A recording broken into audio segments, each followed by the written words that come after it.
ஏ என்பவர் ஒரு வேலையை தனியே 24 நாட்களில் செய்து முடிப்பார். பி என்பவர் அதே வேலையை தனியே 5 நாட்களில் செய்து முடிப்பார். சி என்பவர் அதே வேலையை தனியே 12 நாட்களில் செய்து முடிப்பார் எனில் மூவரும் ஒன்றாக இணைந்து எத்தனை நாட்களில் செய்து முடிப்பார் கேட்கறாங்க. டைம் அண்ட் ஒர்க்ல இந்த மாடல் சம் கேட்டாங்களா? அதாவது ஏ 24 நாள் செய்வாரு, பி 5 நாள் செய்வாரு, சி 12 நாள் செய்வாரு. இந்த 3 வேலைக்கும் காமனா எல்சிஎம் எடுத்தோமா 120. 24 எத்தனை டைம் இருக்குன்னா 120 வரும்?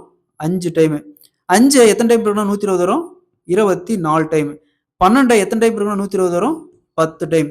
இது பார்த்தோம்னா ஏ ஒரு நாளைக்கு செய்யக்கூடிய வேலை 5, பி ஒரு நாளைக்கு செய்யக்கூடிய வேலை 24, சி ஒரு நாளைக்கு செய்யக்கூடிய வேலை 10. மொத்தமா இதை 3 ஆட் பண்ணா 39 வேலை. 3 பேர் சேர்ந்து ஒரு நாளைக்கு 39 வேலை செய்யறாங்க. மொத்த வேலை 120 வேலை. மொத்த வேலை 120 வேலை. 120 வகுத்தல் 39. 3 கேன்சல் பண்ணுமா? இங்க 40 வகுத்தல் இங்க 1 13 வரும்.